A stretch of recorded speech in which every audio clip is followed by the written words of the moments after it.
Greetings, fellow Gorehounds, and welcome back to another Blood Splattered vlog. I'm the Horror Guru. And I'm Count Jackula. And we just got done watching Mom and Dad, the latest movie by Brian Taylor, one half of the team that brought us the two Crank films. Yes. And let me just say, when you watch this movie, you can kind of tell it was made by one of the Crank people. It's got kind of that kind of bad shit tone to it.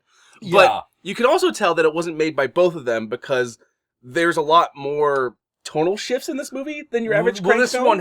This one has an actual plot. There's an actual plot. Yes. I love the Crank movies, but they're dumb fun. They're dumb fun, but well, the other thing about the Crank movies is that he has to get more extreme or he'll die. That's basically the story. And with the Crank movies and even their Ghost Rider movie, there's not really any quiet moments. No. Whereas this movie actually has quiet moments. Yeah, because it's actually a horror movie.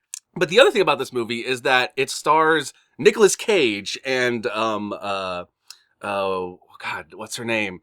Chick Elizabeth not Elizabeth Banks. Oh, God damn it. Chick from Hellboy, whose name's now escaping me. Yeah, who plays Elizabeth. Not Linda Blair. What's her name? Selma Blair. Selma Blair. Selma Okay, Blair. Yeah.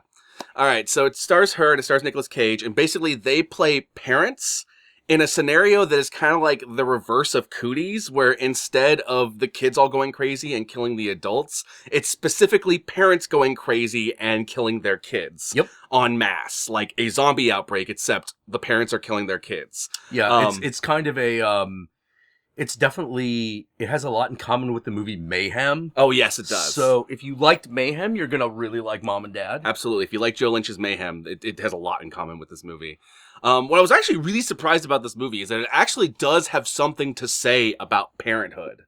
Oh, yeah. Despite the fact that it is kind of a batshit insane horror movie. Yeah.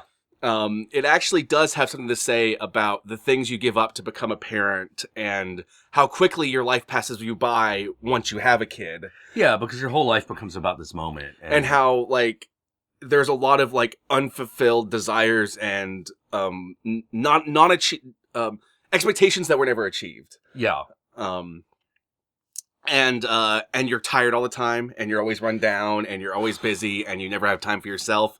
And so the movie kind of highlights that and makes that a source of horror. Yeah.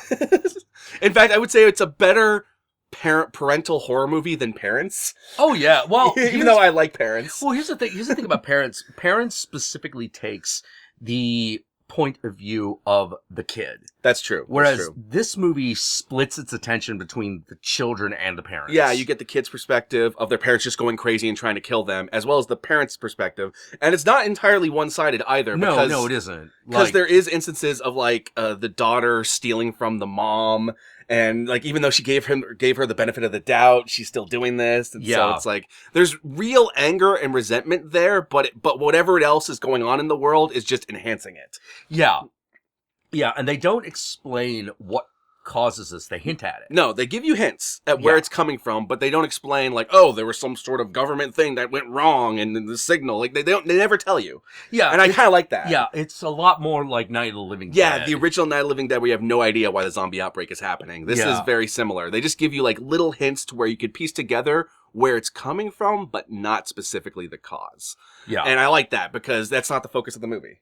Yeah, the focus of the movie isn't the cause. It is what it does. And it's insane. This movie goes crazy. Yeah. And Nicolas Cage is amping it up to the most Nicolas Cageiest. There are parts where we're basically getting, Bad Lieutenant Nicolas Cage. Yeah. And it totally works because he's supposed to be going crazy. Yeah. Well, it was really interesting because with both parents, they're both going completely fucking homicidal. Yes. In very different ways. Yes. Nicolas Cage is caging it up. Yes, he's caging it up. He's going crazy. He's getting angry. And whereas the mom is being, really vindictive. And the other thing I thought was interesting about the mom is that she's getting more in touch with her fun side. Yes. When she's mom, she's not really fun. But once she's determined she's going to kill her kids, now she's doing the smiles and the biting her lips and this is really yeah. She's actually enjoying herself. She's you can see it in the performance. She is actually having fun. Nicolas Cage is having fun too, but you can see there's a lot more anger. Yeah, he's mainly just pissed off. These kids stole my life from me. I used to be this badass teenager. I used to do wheelies in parking lots with tits in my face. And now I'm tripping on toys and changing diapers, It's yeah, because, you just can't get back to those days. You can feel them. You can feel both parents. That was what I thought was really interesting, which is you feel for the parents as much as the kids. Yeah, because you're sitting there, you're like, oh man, I actually feel really bad for these parents. But at the same time, you're also sitting there going like, if your parents were to do this, it'd be the most horrifying thing ever. And the movie gets that across. Yeah. Your parents turning on you. Because the one thing they do say is that it's basically the idea of all those instincts parents have to protect and love their kids. What if that was reversed? Yeah. What if it was the same instincts, but instead it is now all turned towards killing the kid? Yeah. And so it's like even the instinct of like, oh, come to mommy is going to turn into a stab kid. Yeah. They're doing the exact same stuff that they would do to protect you, but the end result is they're going to stab you. And even the instinct of a kid in this scenario is to run to dad, is to run to mom. But and it's very specifically their own kids. So there are other parents that kill their kids in this movie, but they don't hurt anyone else. Yeah. Yeah, and in fact, and the other twist is that the parents feel no guilt over it. No, they don't. They don't. It's like the biggest relief in the world when they kill their kid. Oh, the kid is fucking dead. Finally. And they don't even. And like the funny thing is that there's kind of like a Stepford Wives aspect to it too. Is that after they've done it, is like they are the happiest people on the planet, and they've been replaced with this happy robot version of themselves. Yeah, like it's really weird. Which is really apt because the movie actually opens up with this really cool like 70s retro introduction, which really sets the tone for the movie. Even though the movie itself is very much a modern day movie. Yeah. It's got like smartphones and everything. Oh, absolutely, it's set in like 2018. Definitely. And oh man, like I think everything else is spoilers at this point. Everything else is spoilers. I give this like a 2 thumbs up. Highly recommend Mom and Dad. Like I think this is a movie from last year that we're just catching now because it is currently on Hulu. So if you have Hulu, you can watch it, but if not, I'll include some sort of Amazon affiliate link in the description below. I should tell you, was there an animal death in this movie? I can't remember. I can't remember. Yeah, there's kids dying in this movie. A lot of kids. So if you're one of those people like seeing babies die, like gets you, then be a little warned. It's gonna happen. This is the kind of movie in which people kill babies. Yeah. Let's put it this way: there's a scene in a maternity ward in this movie. Yeah, there is. Oh god, like there's this shot of all these fathers just staring at all these babies in the maternity ward with like bloodlust in their eyes. Yeah. It's like dogs waiting for their bone to chew, and you're like, oh Jesus. Yeah, it's nasty. So yeah, I don't remember specifically if there are animals who die in this movie, but there are definitely babies who die, which I know could be a touchy subject for some people out there. So be warned about that, but know that if you can get past all that, this is a blast. Yeah. And it is intense, and you will care about everyone who dies, even the shitty kids. Yeah. Because at the end of the day, it's still a kid being killed by the one person they're supposed to trust. Yeah. You know, I am editing this in after the fact because we're actually in the spoiler section right now. But yes, there is a dead squirrel or something in this movie, but they don't actually show you what it is. So there you go. Yeah. And with that all said, my fellow gorehounds, let us move on to the spoilers. Okay, so where do we start with the spoilers of this movie? All right, I feel like the biggest spoiler is also the best plot twist, which is Lance Henriksen shows up as Nicolas Cage's father. There's a great twist in this movie, which the trailer totally spoils, and I hate it. I saw the trailer afterwards. I'm like, you shouldn't have put that in the trailer. Oh, no. You should have put that in the trailer. But there's a point in this movie where they're going after their kids, and it seems like all hope is lost. The kids are about to just be killed by their parents in the kitchen, and there's nowhere else for them to run or turn. They've tried everything. And the doorbell rings. And the dad and the mom are like, oh shit. We were supposed to have dinner with your parents tonight. And he's like, oh, god damn it. So he puts down like whatever weapon he had, which I think was a saw. Yeah. It was one of those electric saws. And he goes and answers the door. And it's Lance Henriksen. And he's like, hey, bundle of sunshine. And then stabs him. Yeah. Because Lance Henriksen's playing his dad. And so the kids' grandparents are there to kill their kids, which is their parents. Yeah. And so ironically, they're kind of saved in the end by their grandparents showing up. Yeah. As well as the other big spoiler is, the girl's boyfriend in the movie is the biggest badass in the universe. Oh god, The main character's boyfriend, like, saves her at, like, every fucking turn in this movie, while getting brutalized the entire time. Oh god. There's a point where you first think he's dead, where Nick Cage smashes his face into the tile. Yeah. Oh yeah, that's right. Into the kitchen tiles. It was a kitchen tile, and you're like, oh shit, he's fucking done. Dead. And then he comes back, and then the mom hooks a fucking coat hanger into his cheek. Yeah, like he's been fish hooked, and then throws him off of the second story onto the first story on a table, and not a table, on one of those couch chairs. And he like hits his head on a table, and you're just like, oh, okay, well now he's dead for sure. And then he comes back again. No, he's fucking Black Boyfriend Terminator. Is what he is, man. And it's like the movie was playing with the fact that you knew that he was the boyfriend, and the boyfriends usually die in this kind of movie. Usually toast. And on top of that, he's black, so you know that like generally in these horror movies, black people die. It's the trope. And in this case, no, he keeps coming back like the goddamn Terminator and lives, and I love that. Yeah. They totally did a fucking like Event Horizon type of twist. Yes, and it was done really well, and you don't expect it, especially the last one. Like you can kind of predict. You thought he was done. You can kind of predict him coming back the first time, but the second time you're just like, oh shit, he's back again. Yeah, it was just kind of, it's the real attitude of the movie. Yeah, which is, it really is done with a tremendous sense of fun. Yes. It is, even though it's horrifying. That's the thing I love about this movie, is that like there are points in the movie where you're laughing at Nick Cage's gloriously over the top crazy performance, like fucking The Shining turned to 11. Like clearly like it's like The Shining done by the Crank guys. You know, it's like it's like imagine Jack Nicholson if he was being directed by the Crank guys, and you're like, oh man, Cage is caging it up. But then in the next minute, you're horrified because you feel for what the kids are feeling when he's going after them.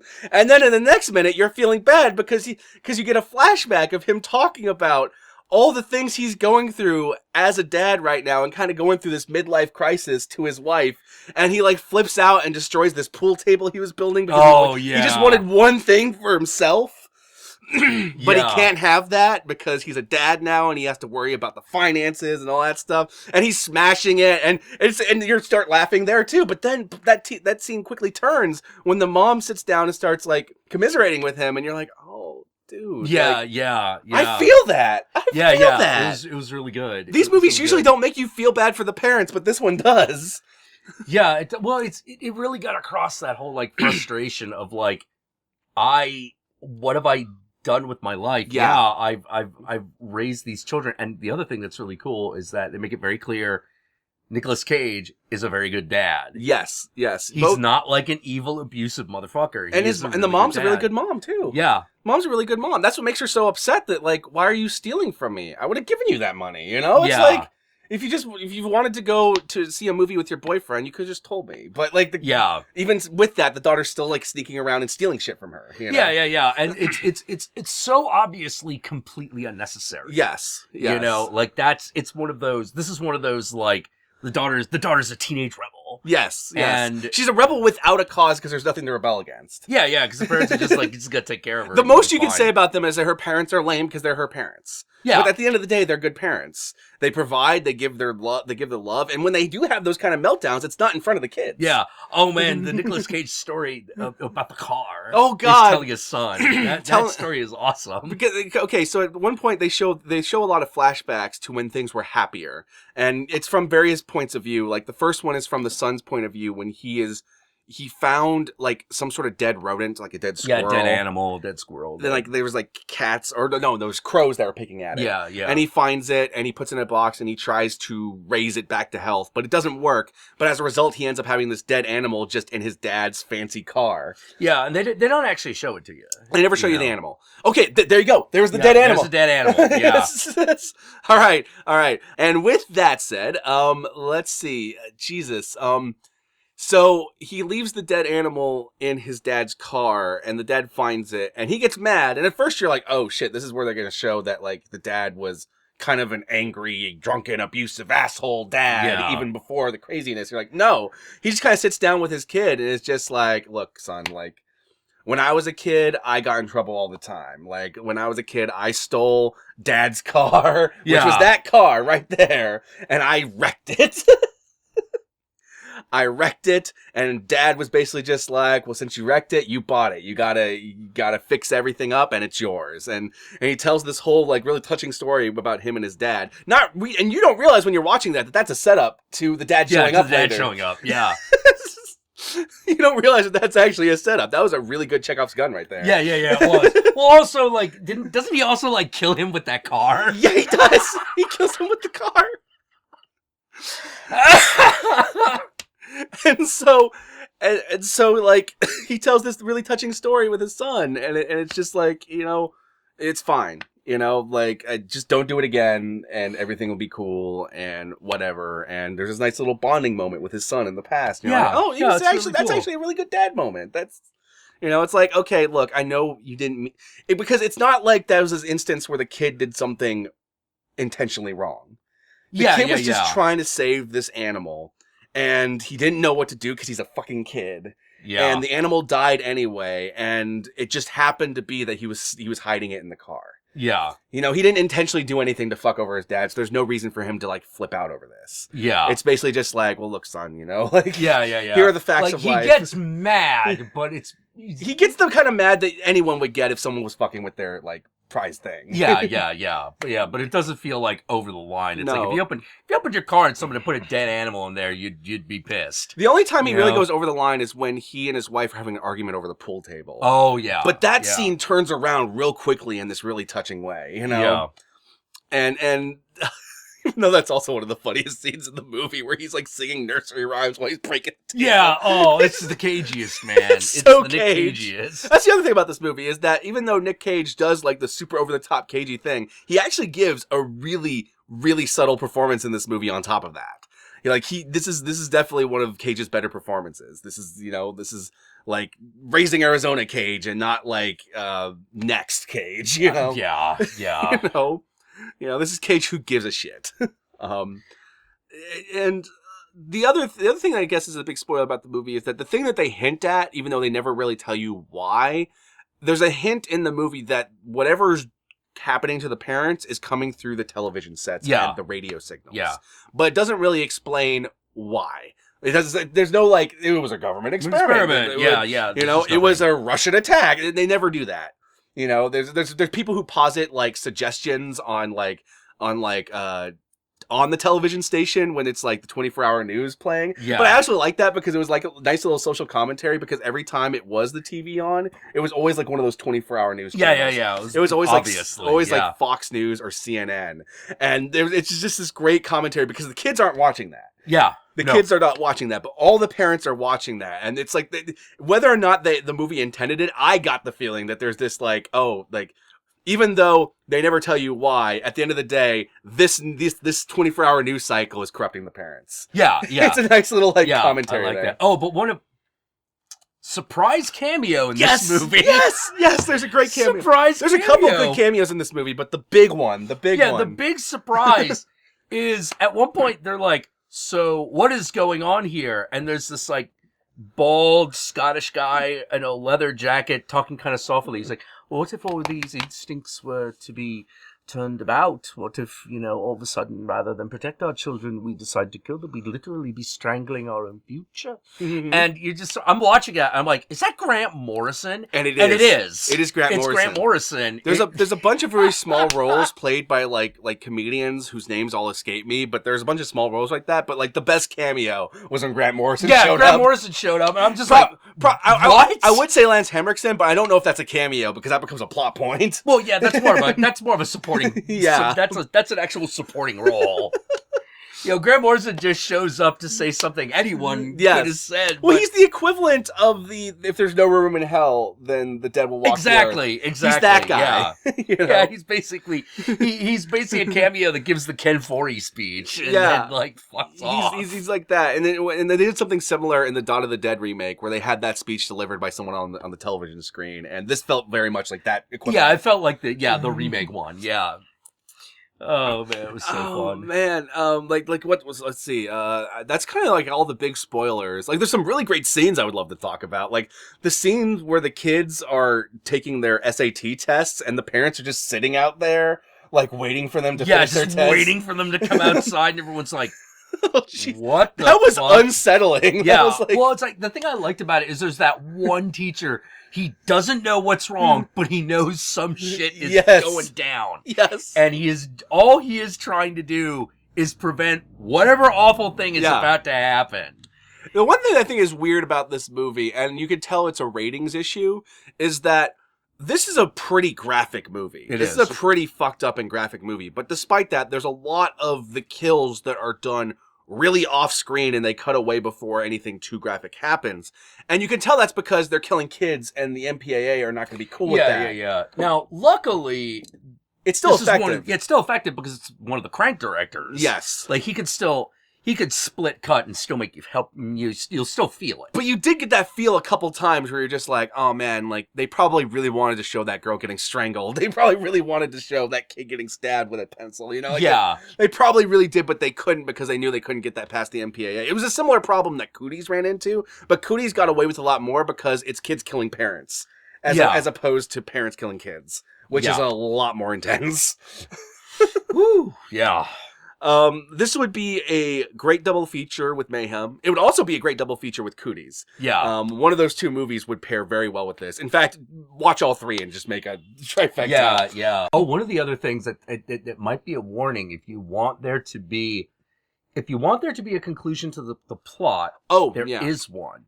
However, if you want a conclusion, if you want a resolution as to the event that is making this all happening, it doesn't happen because the whole point of the movie is to leave you with this final feeling. Yeah. Much like, the last line kind of sums up the whole movie. Oh, no, last line completely sums it up. Which that is something I'm not going to spoil. No. Because that last line's perfect. No. Oh my, it's a last line that is unspoken. Yes. It was genius. Yes. It was so fucking genius. It sums up the entire point of the movie brilliantly. Yeah. Yeah, and it's why at the end of the day, even though it is a horror movie, it ultimately is also a comedy. Yes. A horror comedy through and through. But, like, one that is both funny and horrifying. Pretty good, yeah. There's some scary moments in this movie. I'm sitting there as an adult trying to put myself in the kid's shoes going like, oh, Jesus. Yeah, what would I do? Oh, God, you saw me, like, during that basement scene. Oh, Jesus. Like, all right, you got this, you got that, Like, I'm already doing, like, the fucking math. Get out of this basement. You know, just... Oh, man. Oh, God, that horrifying scene where they're sitting there on the other side of the door and their parents are on the one side and they're like, oh, come on, honey, let us in. Like, that scene really got me because it's just like, all your instincts when you hear that are like, well, I just want to go to my mom and dad and, like, be loved or whatever. But they're going to stab me the moment I go to that door. Yeah. Like, oh, man. Shit. So, like I said in the pre-spoiler section, highly recommend Mom and Dad. It is currently on Hulu. And like I said, I'll put some sort of Amazon affiliate link in the description below for those who do not have Hulu. And with that said, Count Jackula, where can they find you? You can find me at my own YouTube channel. You can find me on Twitter at Count_Jackula. And you can find me on Twitch. You just put Count Jackula in anything, and you'll probably, as long as you see me or me in skull makeup, you're good. The more Satan you see, the better. That's how you know. Yeah, psychedelic Satan is basically Jack's forte. Yep. There you go. You can find me on Twitter. You can find me on Twitch. It's usually The Horror Guru. So on Twitter, it's at The Horror Guru. On Twitch, it is just The Horror Guru. And if you search me on any of those platforms, you will find me with that. And if you search me on one of those platforms and I am not there, it means I don't have an account. And with that all said, my fellow Gorehounds, be sure to like, comment, subscribe, and don't forget to ring that notification bell so that you're notified of my videos immediately upon their upload. Sometimes they fuck with that so often, and it's driving me crazy. God, yeah. Be sure to pick the, I think when you click it now, it says either, do you want to be notified often, sometimes, or all the time? Pick the all the time option if you really love my content, because that way you'll see it. I keep getting so many comments from people who love these videos, who are constantly saying, like, oh, you haven't uploaded in a while. I'm like, I've been uploading all the time. Yeah, you upload about every week. YouTube's not notifying people. Like, what the hell? So, be sure to... the subscription page. Yeah. It's now gonna be curated. Thank you, YouTube. Yeah. Thank you. So, make sure you do all that. The other thing is that if you follow me on Twitter, I will always post when a new video goes up. So, there you go. And I guess with all that said, peace out, my fellow Gorehounds, and I will catch y'all later.